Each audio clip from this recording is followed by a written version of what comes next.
Chapter 1. The Girl at the Gate. Sarah Al-Harbi often felt as though she was living two different lives. One life belonged to her family. The other belonged to her. At home, she was the obedient daughter of Faisal Al-Harbi, a respected businessman known for his traditional values and strict principles.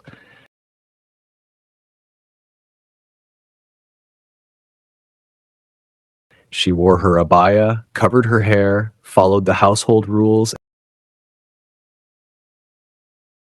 and answered every question with careful consideration. Outside the walls of the family villa, however, Sarah could finally breathe.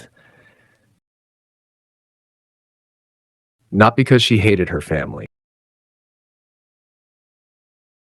She didn't. She loved her mother deeply. She adored her younger sister, Reem. Even her older brother, Ahmed, despite being overprotective, had moments when he showed genuine care. The problem was her father. Faisal Al-Harbi believed discipline came before freedom. Rules came before feelings, and obedience came before discussion. Sarah had spent most of her 19 years trying to fit inside the narrow space he had created for her.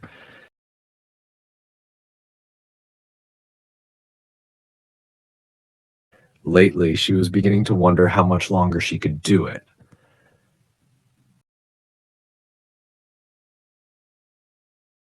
Sarah!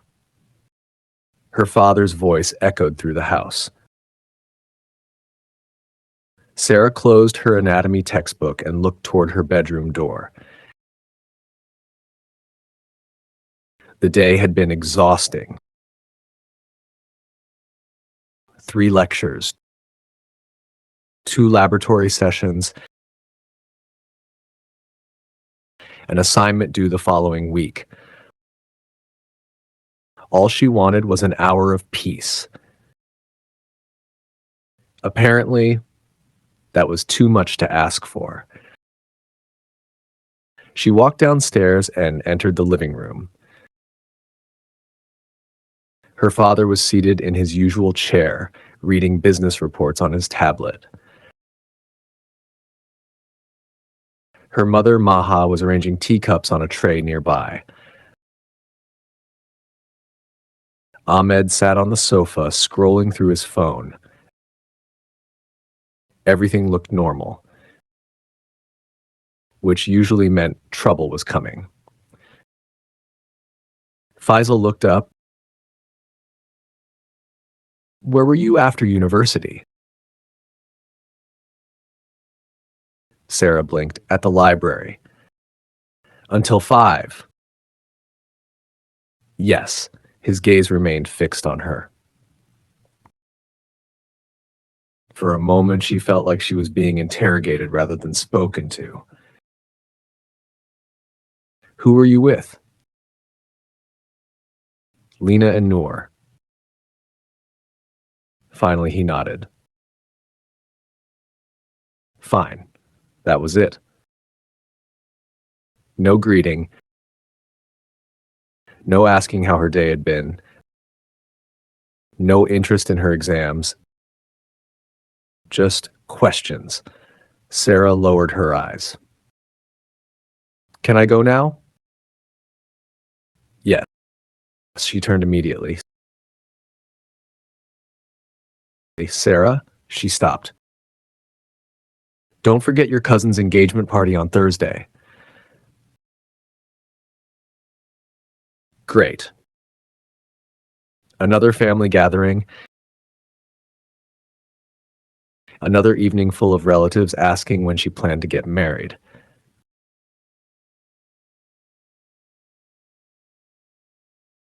Okay. She went upstairs before anyone could continue the conversation.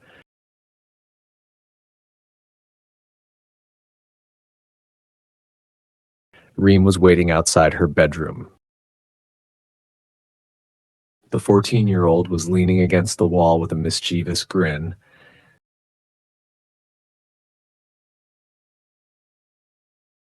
Interrogation over? Sarah laughed despite herself.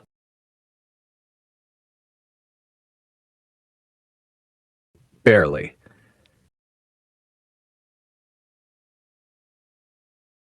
How many questions today? Only 4. Reem gasped dramatically. A new family record. Sarah pushed her shoulder playfully. You're impossible. I learned from the best. The sisters entered Sarah's room together.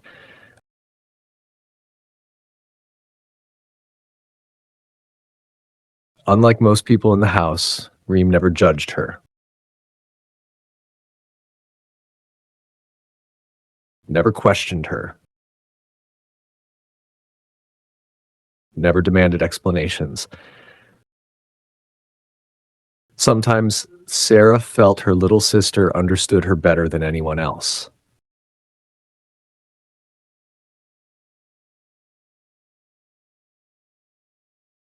Bad day? Reem asked.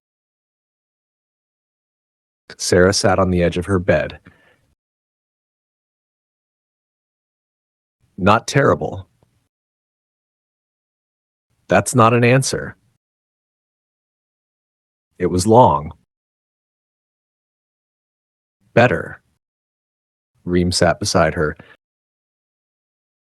You know, one day you'll leave this house.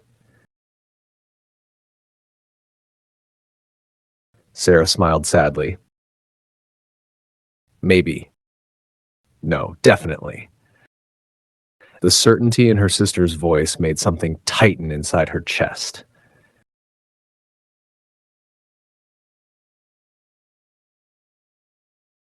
She hoped Reem was right. The next morning, Sarah arrived at university 20 minutes early. The campus was already crowded with students rushing between buildings.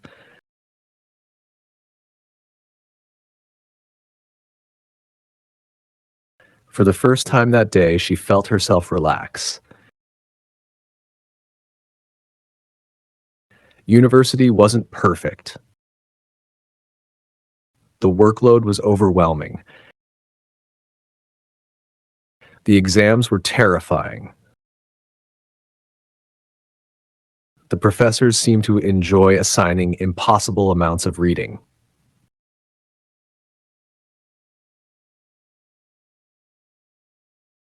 But at least she felt like herself there. Sarah! Lena's voice cut through the crowd. Sarah turned just in time to see her friend jogging toward her.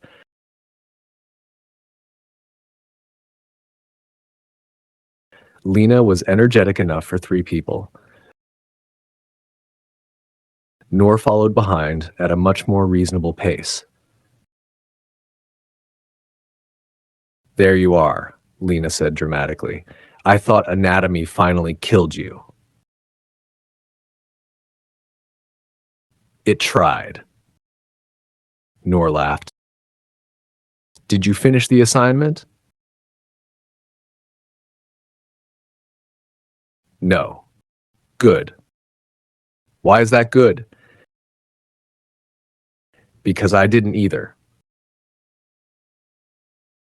Lena placed a hand over her heart. Nothing strengthens friendship like collective academic failure. Sarah couldn't help laughing. Moments like this made university worth it. For a little while, she could forget about rules, expectations, and constant supervision.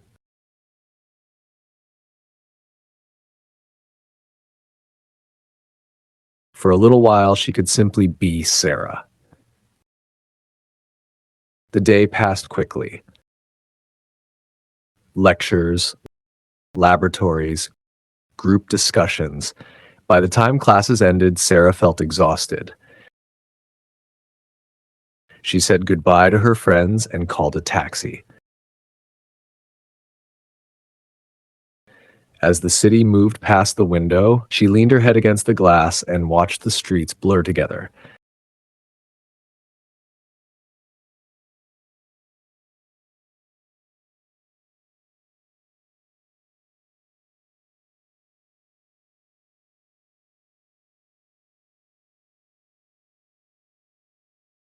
A familiar heaviness settled over her.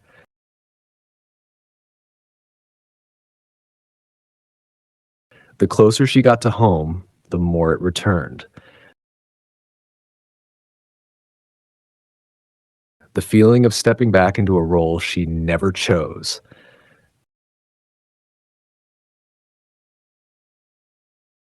20 minutes later, she asked the driver to stop several streets away from the family villa.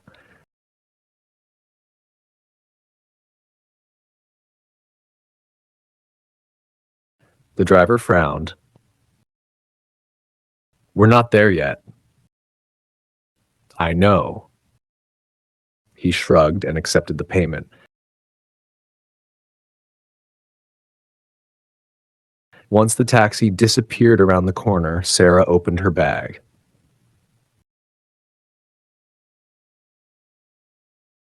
Inside were her folded abaya and black hijab. She took a deep breath, then slowly put them on. It had become routine, a habit, one she hated admitting existed. When she finished, she started walking toward the villa. The neighborhood was quiet. The sun was beginning to set. Everything seemed normal until she heard a voice behind her. "That's interesting." Sarah froze, immediately annoyed. Slowly, she turned around. A man stood beside a black SUV parked near the sidewalk.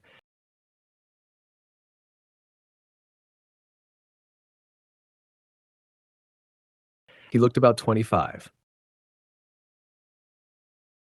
Tall, broad shoulders, dark hair, confident posture, and currently staring directly at her. Sarah raised an eyebrow. "Excuse me?" The stranger folded his arms. "You weren't wearing that 5 minutes ago." "Wonderful." One of those people. Sarah turned toward the gate. "Have a nice evening." "Wait."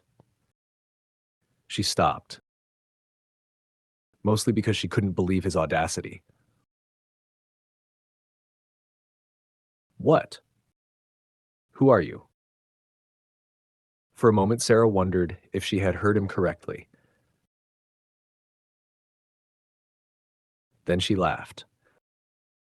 Actually laughed. "Who am I?" "Yes." She stared at him. "Who are you?" Instead of answering, he pointed toward the villa.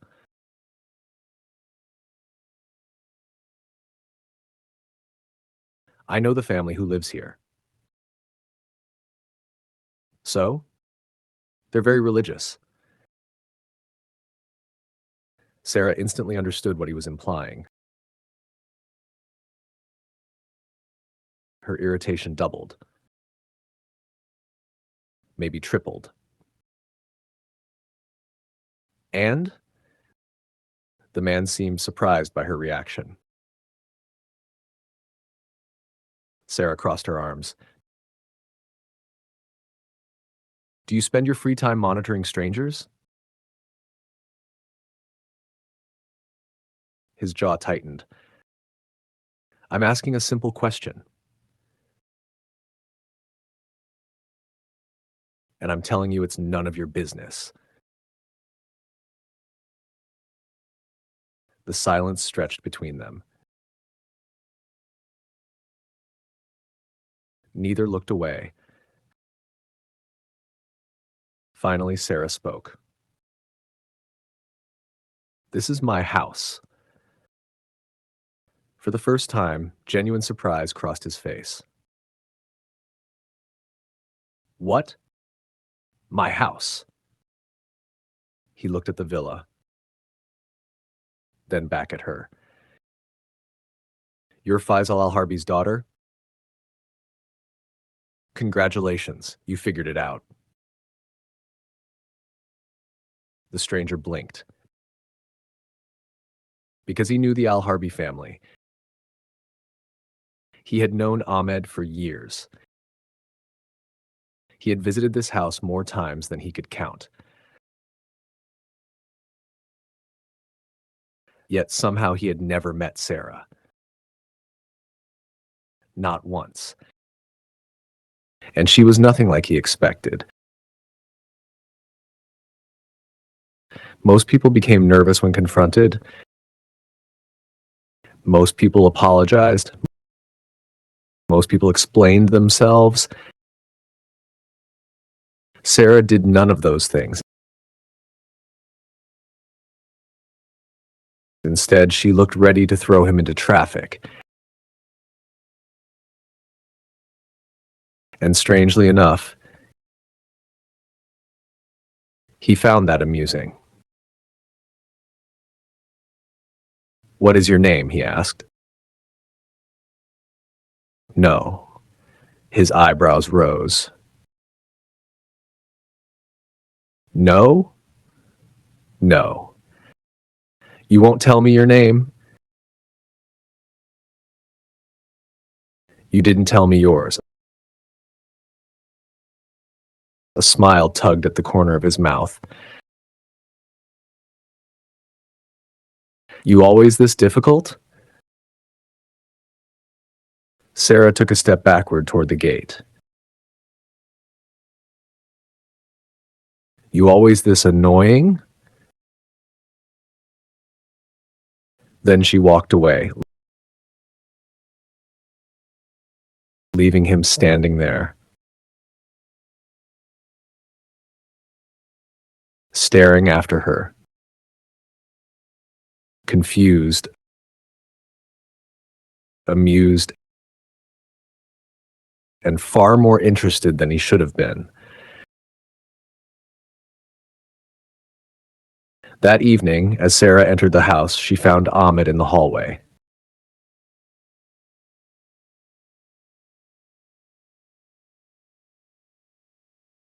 Her brother looked up immediately. You're late. It's 5 minutes. It's still late. Sarah rolled her eyes. Ahmed sighed. You know Baba worries. No, Baba controls. Sarah? What? He lowered his voice. Just be careful.